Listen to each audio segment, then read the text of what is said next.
नमस्कार, सनातन विचार में आपका स्वागत है। आज जिस पुस्तक पर हम चर्चा कर रहे हैं वह है गीता प्रेस गोरखपुर द्वारा प्रकाशित महर्षि वाल्मीकि प्रणीत श्रीमद् वाल्मीकि रामायण, इसका प्रथम खंड।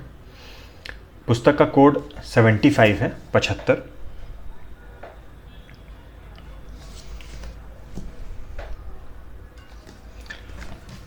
इस पुस्तक में मूल संस्कृत और उसका हिंदी अनुवाद दोनों दिए गए हैं।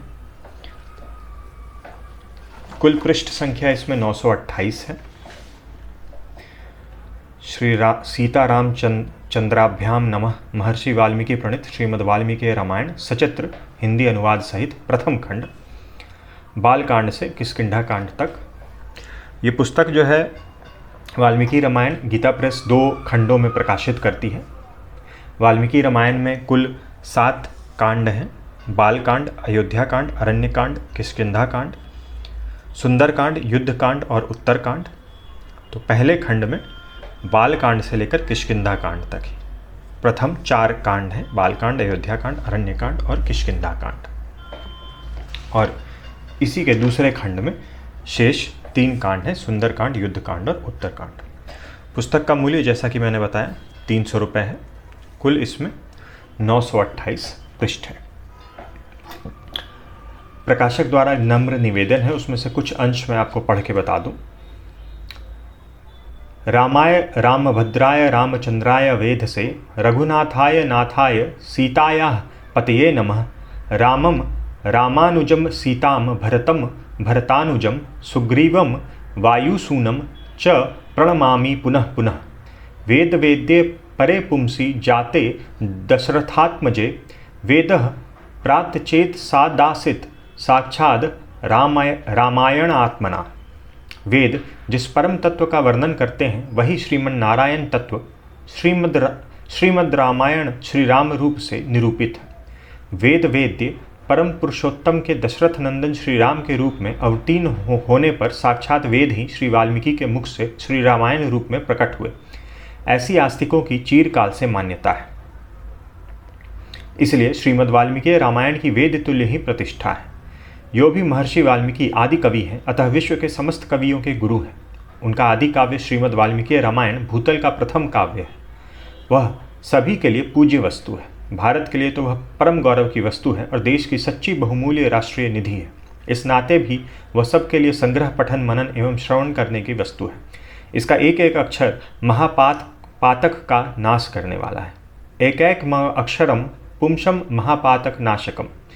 यह समस्त काव्यों का बीज है, काव्य बीजम सनातनम। श्री व्यासदेव आदि सभी कवियों ने इसी का अध्ययन कर पुराण, महाभारत आदि का निर्माण किया। बृहद धर्म पुराण में यह बात विस्तार से प्रतिपादित है। श्री व्यास जी ने अनेक पुराणों में रामायण का महात्म्य गाया है।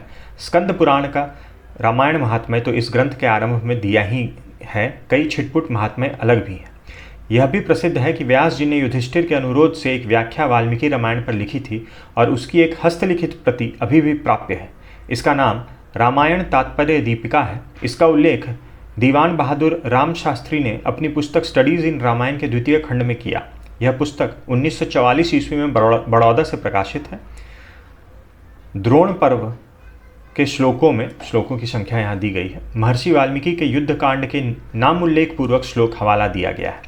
अग्नि पुराण के अध्यायों में वाल्मीकि के नाम उल्लेख पूर्वक रामायण सार का वर्णन है। गरुड़ पुराण में भी इसी प्रकार है। इसी प्रकार हरिवंश विष्णु पर्व में भी यदुवंशियों द्वारा वाल्मीकि रामायण के नाटक खेलने का उल्लेख है। इसी प्रकार कवि कुल तिलक कालिदास ने रघुवंश में आदि कवि को 2 बार स्मरण किया है। इसी तरह महाकवि भास, आचार्य शंकर, रामानुजादि सभी संप्रदाचार्य, यहाँ शंकराचार्य और रामानुजाचार्य की बात हो रही है, राजा भोज आदि परवर्ती विद्वानों से लेकर हिंदी साहित्य के प्राण गोस्वामी तुलसीदास जी तक ने, फिर यहाँ उनके कुछ पद और श्लोकों की व्याख्या है, पद इत्यादि पदों से इनका बार बार श्रद्धापूर्वक स्मरण किया है, कृतज्ञता ज्ञापन की है। यहाँ महर्षि वाल्मीकि की संक्षिप्त में, बहुत ही संक्षेप में एक जीवनी दी गई है। वाल्मीकि रामायण की कुछ प्राचीन संस्कृत टीकाएं हैं, उनका वर्णन है। वाल्मीकि रामायण पर अगणित प्राचीन टीकाएं हैं। यथा कतक टीका, इसका नागोजी भट्ट तथा गोविंद राजादी ने बहुत उल्लेख किया है। नागोजी भट्ट की तिलक या रामाभिरामी व्याख्या, गोविंदराज की भूषण टीका, शिव सहाय की रामायण शिरोमणि व्याख्या, ये पूर्वोक्त 3 टीकाएं गुजराती प्रिंटिंग प्रेस बम्बई से एक में ही छपी हैं। महेश्वर तीर्थ की तीर्थ व्याख्या या तत्वदीप, कंदाल रामानुज की रामानुजी व्याख्या, ये टीकाएं वेंकटेश्वर प्रेस बम्बई से छपी हैं। वरदराजकृत विवेक तिलक, त्र्यंबक राज मखानी की धर्माकूत व्याख्या, यह खंडशः मद्रास एवं श्रीरंगम से छपी है, और रामानंद तीर्थ की रामायण कूट व्याख्या। इसके अतिरिक्त चतुर्थ दीपिका, रामायण विरोध परिहार, रामायण सेतु, तात्पर्य तरनी, श्रृंगार सुधाकर, रामायण सप्तबिंब, मनोरमा आदि अनेक टीकाएं हैं। रीडिंग्स इन रामायण के अनुसार इतनी टीकाएं और हैं। अहोबल की वाल्मीकि हृदय तनिश्लोकी व्याख्या, उनके शिष्य की विरोध भंजनी टीका, माधवाचार्य की रामायण तात्पर्य निर्णय व्याख्या, श्री अप्पय दीक्षितेंद्र की भी इसी नाम की एक अन्य व्याख्या है। इस प्रकार कई सारी व्याख्याएं और टीकाएं हैं, उनका वर्णन है यहाँ पे। रामायण के काव्य गुण, अन्य विशेषताएं। कुछ लोगों ने तो यहाँ तक कहा है कि रामायण के लक्षणों के आधार पर ही दंडी आदि ने काव्यों की परिभाषा बतलाई। त्र्यंबक राज मखानी ने सुंदरकांड की व्याख्या में प्रायः सभी श्लोकों को अलंकार रसादि युक्त मानकर कांड नाम की सार्थकता दिखलाई है। वास्तव में बात भी ऐसी ही है। सुंदर का 5वां सर्ग तो नितांत सुंदर है ही, श्री मखानी ने सभी के उदाहरण भी दिए हैं। यह बड़े आश्चर्य की बात है कि आदि कवि ने किसी प्राचीन काव्य को बिना ही देखे, किसी ग्रंथ से बिना ही सहारा लिए सर्वोत्तम काव्य का निर्माण किया। इनका प्राकृतिक चित्रण तो सुंदर है ही, संवाद सर्वाधिक सुंदर है। हनुमान जी की वार्ता कुशलता सर्वत्र देखने बनती है। श्री राम की प्रतिपादन शैली, दशरथ जी की संभाषण पद्धति, किम कथिकम, कहीं कहीं रावण का भी कथन बहुत सुंदर है। इन्होंने ज्योतिष शास्त्र को भी परम प्रमाण माना है। त्रिजटा के स्वप्न, श्री राम का यात्राकालिक मुहूर्त विचार, विभीषण द्वारा लंका के अपशकुनों का प्रतिपादन आदि ज्योतिर्विज्ञान के ज्ञापक तथा समर्थक हैं। श्री राम जब अयोध्या से चलते हैं तो 9 ग्रह एकत्र हो जाते हैं, इससे लंका युद्ध होता है। दशरथ जी की श्री राम से ज्योतिषों द्वारा अपने अनिष्ट फलादेश की बात बतलाते हैं। युद्ध कांड के श्लोकों में रावण मरण के समय की गृहस्थी भी ध्येय है, ग्रह स्थिति भी ध्येय है। युद्ध कांड के 19वें सर्ग में आयुर्विज्ञान की बातें हैं। युद्ध के 18वें सर्ग तथा 63वें सर्ग के 2 से 25 श्लोक तक राजनीति की अत्यंत सारभूत अद्भुत बातें हैं। युद्ध कांड के 73वें सर्ग के 24वें से 28वें में तंत्र शास्त्र की प्रक्रियाएं हैं। इसमें रावण तथा मेघनाद को भारी तांत्रिक दिखलाया गया है। मेघनाद सब विजय तंत्र मूलक है। मेघनाद की सब विजय तंत्र मूलक है। जब वह जीवित कृष्ण छाप की बलि देता है तब तप्त कांचन के तुल्य अग्नि की दक्षिणावर्त शिखाएं उसे विजय सूचित करती हैं। रावण भी भारी तांत्रिक है। उसकी ध्वजा पर तांत्रिक चिन्ह नर शिर कपाल मनुष्य की खोपड़ी चिन्ह है, किंतु उसके पराभाव आदि द्वारा ऋषि वाम मार्ग के इन बलि मांस सुरादि क्रियाओं की असमीचीनता प्रदर्शित करते हैं। इस तरह हमें महर्षि की दृष्टि में ज्योतिष, तंत्र, आयुर्वेद, शकुन आदि शास्त्रों की प्राचीनता एवं सामाचीनता ज्ञात होती है। वस्तुतः यही परम आस्तिक की दृष्टि होती है। धर्मशास्त्र के लिए तो यह ग्रंथ परम प्रमाण है कि अन्य ऐतिहासिक कथाएं भी बहुत हैं। अर्थशास्त्र की भी पर्याप्त सामग्री है। व्यवहार तथा आचार की भी बातें हैं। कुशल मार्ग का भी प्रदर्शन है। फिर पुस्तक की पवित्र दार्शनिकता के बारे में टिप्पणी है। इसका एक आखिरी पंक्ति मैं आपको पढ़ के बता दूं। उनका मूल तत्व इस प्रकार पवित्रता पूर्वक रहकर तपोनुष्ठान करते हुए ईश्वर की आराधना करना एवं अधर्म से सदा दूर रहना ही है। यहाँ पे विभिन्न जो तपस्वियों के तप का वर्णन है इस रामायण में, उसकी व्याख्या है। श्री राम की परब्रह्मता पर कुछ टिप्पणी है। फिर रामायण की ऐतिहासिक दृष्टि पे किसको इतिहास तुल्य किस तरह से देखा जा सकता है। वाल्मीकि का वर्णन आधुनिक ऐतिहासिक शैली से नहीं है, इसलिए लोग उसे इतिहास रूप में स्वीकार नहीं करते। किंतु वाल्मीकि का संसार 1000-2000 वर्षों का ना था, फिर भला अरबों वर्षों के इतिहास का क्या आज के विकास के चश्मे से पढ़ा जा सकता है। ऐसी दशा में केवल उपयोगी व्यक्तियों का इतिहास ही लाभदायक है। इसलिए अपने यहाँ इतिहास की परिभाषा ही दूसरी की गई है। धर्मार्थ काम मोक्षाणाम उपदेश समन्वितम पूर्ववृतम कथा युक्तम इतिहासम प्रचक्षते। और विस्तृत एवं दीर्घकालिक विश्व का इतिहास तो रामायण महाभारत की भांति ही हो सकता है, और धर्म अर्थ लोक व्यवहार पर लोक सुख की दृष्टि से वही लाभकर भी सिद्ध हो सकता है। फिर भौगोलिक विवरण है, जो भूगोल संबंधित चीज़ें हैं रामायण में, जो विभिन्न जगहों की का जो वर्णन है उससे संबंधित है ये। रामायण के भूगोल पर भी बहुत अनुसंधान हुआ है। कल्याण का रामायणांक, कनिंघम की एंशिएंट डिक्शनरी, श्रीदे के जोग्राफिकल डिक्शनरी में इस पर बहुत अनुसंधान है। कई लोगों ने स्वतंत्र लेख भी लिखे हैं। लंदन के एशियाटिक सोसाइटी जर्नल में एक महत्वपूर्ण लेख छपा था। वेद धरातल में भी कुछ अच्छी सामग्री है। केवल लंका पर ही कई प्रबंध है। सर्वेश्वर के एक लेख में मालदीव को लंका सिद्ध किया गया है। कुछ लोग इसे ध्वस्त मस्जिद या दुर्गेय भी मानते हैं। इसी प्रकार आगे जो भी जगहें हैं उनका रामायण में क्या नाम था, आज के समय में क्या नाम है। महोदय नगर कुशानब की कन्याओं की कुब्ज होने से आगे चलकर कान्य कुब्ज पुनः कन्नौज हुआ। गिरिव्रज राजगीर बिहार है। 24 के मलद करुष आरा जिले के उत्तरी भाग में है, यह भी बिहार में है। इसी प्रकार अन्य भौगोलिक जगहों का इसमें वृत्तांत है।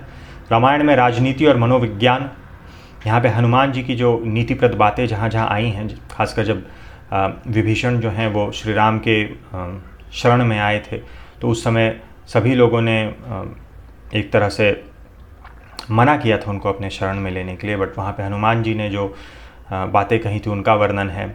सुग्रीव को भोगलिप्त देखकर उन्होंने जो परामर्श दिया था उसका वर्णन है। रावण को जो उपदेश दिया था उसका वर्णन है।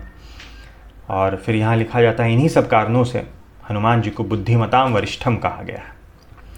पुस्तक का उपसंहार, इन सभी गुणों के आकर होने से ही यह काव्य सर्वाधिक लोकप्रिय, अजर अमर, दिव्य तथा कल्याणकर है। संतों के शब्दों में रामायण श्री रामतनु है। इसका पठन मनन अनुष्ठान साक्षात प्रभु श्री राम का सन्निधान प्राप्त करना है। हनुमान जी की प्रसन्नता के लिए श्री रामचरित्र के गान से बढ़कर दूसरा उपाय नहीं।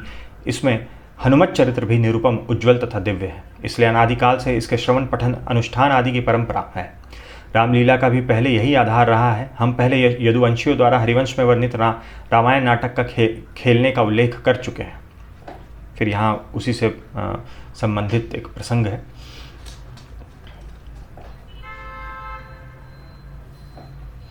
इसके बाद तो हनुमान नाटक, प्रसन्न राघव नाटक, अनर्घ राघव नाटक, महानाटक, बाल रामायण नाटक आदि अगणित रामलीला नाटक ग्रंथ ही लिख डाले गए हैं। ये सब जो ग्रंथ के नाम है ये रामलीला नाटक संबंधित ग्रंथ है। इन सभी नाटक ग्रंथों का एकमात्र आधार यह वाल्मीकि रामायण ही रहा है। इतना ही नहीं, इस वाल्मीकि रामायण एवं राम कथा का प्रचार विस्तार जावा, बाली आदि द्वीपों तक हुआ है। भारत में इसके 4 पाठ प्रचलित हैं। पश्चिमोत्तर शाखा लाहौर का, बंग शाखीय गोरेशियोस एडिशन, दक्षिणात्य संस्करण गुजराती प्रिंटिंग प्रेस बम्बई का 3 टीका वाला संस्करण, एवं उत्तर भारत का संस्करण काश्मीरी संस्करण। इसमें दाक्षिणात्य तथा औदिच्य संस्करण तो सर्वथा एक ही है। इनमें कहीं नाम मात्र का भी अंतर नहीं है। पश्चिम पूर्व वाले में अध्यायों का अंतर है, पर उन पर कोई संस्कृत टीका नहीं मिलती। बंग शाखीय पर केवल एक लोकनाथ रचित मनोरमा टीका मिलती है। इसलिए दक्षिणात्य संस्करण औदिच्य भी वही है ही का ही सर्वत्र प्रचार तथा प्रमाण्य है। गीता प्रेस से भी जनता की बहुत दिनों से इसकी मांग थी। अतः इसी दक्षिणात्य पाठ का टिप्पणियों तथा चित्रों सहित शुद्ध, सटीक एवं सस्ता संस्करण जनता की सेवा के लिए प्रकाशित किया गया। इसके साथ ही एक सस्ता केवल मूल पाठ का संस्करण भी प्रकाशित किया गया है। केवल हिंदी जानने वालों के लिए अलग से केवल हिंदी का भी एक सस्ता संस्करण प्रकाशित किया गया है। आशा है सज्जनगण इनसे यथा योग्य लाभ उठाएंगे। गीता प्रेस वाल्मीकि रामायण को ये जो कोड 75 आप देख रहे हैं प्रथम खंड का, इसमें संस्कृत मूल और हिंदी अनुवाद दोनों उपलब्ध हैं। इसके अलावा एक केवल मूल की भी वाल्मीकि रामायण उपलब्ध है और केवल हिंदी अनुवाद की भी वाल्मीकि रामायण उपलब्ध है। इसका मूल्य जो है 300 रुपये है। तो संभवतः जो केवल मूल संस्कृत है उसमें पृष्ठ संख्या कम होगी और केवल अनुवाद हिंदी है उसमें भी पृष्ठ संख्या कम होगी, तो उनकी कीमत भी कम होगी। विषय सूची है। श्रीमद् वाल्मीकि रामायण की पाठ विधि दी गई है। प्रथम नवपरायण विधि इसमें दी गई है, अभी हम आगे देखेंगे। फिर जैसा कि पहले उल्लेख था, स्कंद पुराण से श्रीमद् वाल्मीकि रामायण का महात्म्य लिया गया है। इसमें कलियुग की स्थिति, कलिकाल के मनुष्य के उद्धार का उपाय, रामायण पाठ, उसकी महिमा, नारद सनत कुमार संवाद है। कुल 5 अध्याय हैं महात्म्य में। नारद सनत कुमार संवाद, सुदास या सोमदत्त नाम के ब्राह्मण को राक्षस तत्व की प्राप्ति तथा रामायण कथा श्रवण द्वारा उससे उद्धार, माघ मास में रामायण श्रवण का फल, चैत्र मास में रामायण के पठन तथा श्रवण का महात्म्य और अंतिम अध्याय में रामायण के नवाह श्रवण की विधि, महिमा तथा फल का वर्णन। अब जो इसमें 4 कांड हैं, बालकांड वह पृष्ठ संख्या 53 से प्रारंभ होकर पृष्ठ संख्या 220 तक है, कुल 168 पृष्ठ। अयोध्या कांड इस खंड का सबसे बड़ा कांड है, पृष्ठ संख्या 221 से 552 तक 332 पृष्ठ। अरण्य कांड 553 से लेकर 739 तक 186 पृष्ठ में कुल। और इस खंड का अंतिम कांड किष्किंधा कांड 741 पृष्ठ संख्या से 928 तक कुल 187 पृष्ठ। बालकांड में नारद जी का वाल्मीकि मुनि को संक्षेप से रामचरित्र सुनाना, राजा दशरथ द्वारा सुरक्षित अयोध्यापुरी का वर्णन है, देवताओं का श्री हरि से रावण वध के लिए मनुष्य रूप में अवतीर्ण होने का कहना, राजा के पुत्रेष्टि यज्ञ में अग्निकुंड से प्रजापत्य पुरुष का प्रकट होकर खीर अर्पण करना और उसे खाकर रानियों का गर्भवती होना। ये मैं कुछ जो इसमें सर्ग हैं उनके विषय में आपको बता रहा हूँ, ताकि ऐसे तो सभी को पता ही है, अगर किनको आइडिया ना हो तो किस कांड में क्या कौन सी व्याख्या है इसके बारे में। विश्वामित्र के मुख से श्री राम को साथ ले जाने की मांग सुनकर राजा दशरथ का दुखित एवं मूर्छित होना, और फिर विश्वामित्र के साथ जब प्रभु श्री राम और श्री लक्ष्मण चले जाते हैं तो फिर वहाँ से दूसरा प्रसंग चालू होता है, श्री राम द्वारा ताटका का वध। फिर उसी में और अन्य कथाएं आ जाती हैं, राजा सगर की कथा, उनके पुत्रों के बारे में, फिर भगीरथी का, गंगा जी का पृथ्वी पर आना, फिर स्वयं विश्वामित्र और महर्षि वशिष्ठ के बीच का जो प्रकरण था, और फिर विश्वामित्र के ब्रह्म ऋषि बनने का जो प्रकरण था वो आदि इत्यादि। और फिर ये प्रसंग का अंत होता है, राजा दशरथ के पुत्रों और वधुओं का विवाह हो चुका है और जनकपुर में, और अयोध्या में वापस प्रवेश कर जाते हैं पुत्रवधुएं। फिर अयोध्या कांड प्रारंभ होता है, श्री राम के सद्गुणों का वर्णन और राजा दशरथ के श्री राम को युवराज बनाने का विचार। फिर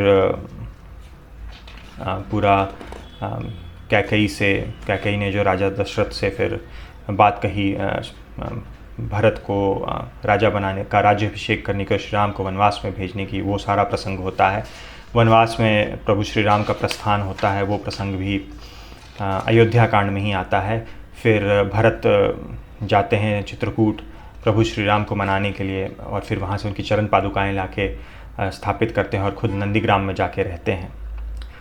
ये यहाँ से यहाँ के आगे कुछ कथाएं तक ये अयोध्या कांड में है। फिर अरण्य कांड में श्री राम लक्ष्मण का अरण्य में जब वो वनवास काट रहे हैं तो उस समय विभिन्न तपस्वियों से उनका भेंट होना, शूर्पणखा का आना, फिर खर दूषण के साथ जो प्रभु श्री राम का युद्ध होता है वो, फिर मारीच का स्वर्ण में मृग बन के आना, सीता हरण, ये सारा प्रसंग जो है यहाँ से लेकर के शबरी के आश्रम पे प्रभु श्री राम और लक्ष्मण का पहुँचना, यहाँ तक अरण्य कांड में है। फिर किष्किंधा कांड से हनुमान जी सुग्रीव आदि की कह सकते हैं एंट्री होती है, और फिर पंपा सरोवर से फिर वाली वध का प्रसंग होता है। फिर यहाँ पर एक जिस समय सुग्रीव जो है वो सभी वानर सेना को भेजते हैं सीता जी की खोज में, तो दक्षिण पश्चिम उत्तर सारी दिशाओं का वर्णन करते हैं कि इस दिशा में तुम्हें इस तरफ जाना है, तो वो भूगोल का काफ़ी सुंदर वर्णन है उस समय के हिसाब से। फिर हनुमान जी जब समुद्र तट पे पहुंच जाते हैं अपने अंगद, जाम्बवान और वानरों के साथ, तो वहाँ पर संपाति से फिर उनका मिलना, पहले तो वो काफ़ी निराश होते हैं, फिर ये सारा प्रसंग है। और से लेकर के हनुमान जी का समुद्र लांघने के लिए उत्साह प्रकट करना, जाम्बवान के द्वारा उनकी प्रशंसा तथा वेगपूर्वक छलांग मारने के लिए हनुमान जी का महेंद्र पर्वत पर चढ़ना, यहाँ तक किष्किंधा कांड में है। यहाँ से पुस्तक प्रारंभ हो रही है। श्रीमद् वाल्मीकि रामायण की पाठ विधि। वाल्मीकि रामायण के अनेक प्रकार के पारायण विधियाँ हैं। श्री राम सेवा ग्रंथ, अनुष्ठान प्रकाश, स्कंदोक्त रामायण महात्म्य, बृहद धर्म पुराण तथा शांकर, रामानुज, माधव, रामानंद आदि विभिन्न संप्रदायों की अलग अलग विधियां हैं, यद्यपि उनका अंतर साधारण है। इसी प्रकार इसके सकाम और निष्काम अनुष्ठानों में भी भेद है। सब पर विस्तृत विचार यहाँ संभव नहीं है। वाल्मीकि के परम प्रसिद्ध नवाह परायण की विधि ही यहाँ लिखी जा रही है। नवाह परायण में 9 दिनों में पाठ होता है, तो उसकी यहाँ पर विधि लिखी गई है। ये पूरे संस्कृत में श्लोक हैं, किस तरह से किस प्रकार से किस मंत्र का उच्चारण करना है, कहाँ किस मंत्र को पढ़ना है। यहाँ से बालकांड प्रारंभ हो रहा है। ये महात्म्य है, बालकांड नहीं। प्रथम अध्याय है कलयुग की स्थिति, और जो मैंने विषय सूची से पढ़ के बताई थी। सचित्र पुस्तक है, यहाँ कुछ कलर्ड पॉलिश्ड पेजेस हैं, उसमें चित्र हैं। वाल्मीकि का शोक, माता कौशल्या की गोद में परब्रह्म श्री राम, जनक द्वारा विश्वामित्र का स्वागत, श्री राम द्वारा धनुष उठाना, चारों भाई वर वेश में, गंगा संतरण, चित्रकूट में भरत का प्रणिपात और शबरी के अतिथि। ये अभी महात्मा ही चल रहा है। महात्मा के विभिन्न अध्याय, नारद सनत कुमार संवाद, सुदास तथा सोमदत्त नाम के ब्राह्मण को राक्षस तत्व की प्राप्ति तथा रामायण कथा श्रवण द्वारा उससे उद्धार। जहाँ भी अध्याय प्रारंभ हो रहे हैं अथवा किसी कांड में कोई सर्ग प्रारंभ हो रहा है तो विषय सूची में जो टिप्पणी दी गई है, जो पंक्ति दी गई है, वो यहाँ उसके प्रारंभ में दी गई है। ये संस्कृत के श्लोक हैं और फिर उसका नीचे हिंदी अनुवाद है। पढ़ते समय ये कॉलम वाइज अध्ययन करना है। 5वां अध्याय और यहाँ से बालकांड प्रारंभ हो रहा है। यहाँ एक ब्लैक एंड वाइट अहल्या उद्धार का एक सुंदर चित्र है। बालकांड प्रथम सर्ग आप चैप्टर कह सकते हैं। हर कांड में ऐसे ही कई सारे सर्ग हैं और द्वितीय सर्ग, और जो विषय सूची में जिस प्रकार से दिया गया है वो संस्कृत का श्लोक, हिंदी अनुवाद, इस प्रकार से पढ़ना है। तो ये बालकांड है। इसमें जो विषय वस्तु है उसका एक संक्षेप में वर्णन तो विषय सूची में ही हमने कर लिया था। फिर ये अयोध्या कांड है। उसी प्रकार से अयोध्या कांड सबसे बड़ा कांड है इस खंड में, और पूरी वाल्मीकि रामायण की अगर बात करें तो दूसरा सबसे बड़ा कांड है अयोध्या कांड। तीसरा है अरण्य कांड, यहाँ से प्रारंभ हो रहा है। और ये इस खंड में आखिरी कांड किष्किंधा कांड। भगवान राम की सुग्रीव से मैत्री एक ब्लैक एंड वाइट चित्र है यहाँ पर। गीता प्रेस की पुस्तक है। प्रिंट क्वालिटी और पृष्ठों की क्वालिटी का तो कोई संदेह ही नहीं है। बहुत ही अच्छी क्वालिटी है, प्रिंट बहुत अच्छा है, पढ़ने में बहुत ही सुलभ है पुस्तक, और 2 खंडों में है। ये कुल 928 पृष्ठ है किष्किंधा कांड संपूर्ण, और आगे की जो रामायण है वाल्मीकि रामायण वो द्वितीय खंड में है। तो आशा करता हूँ इस वीडियो से आपको गीता प्रेस द्वारा प्रकाशित श्रीमद् वाल्मीकि रामायण के प्रथम खंड के बारे में अच्छी जानकारी मिल गई होगी। अगले वीडियो में द्वितीय खंड के बारे में चर्चा करेंगे। वीडियो देखने के लिए बहुत बहुत धन्यवाद। मिलते हैं अगले वीडियो में।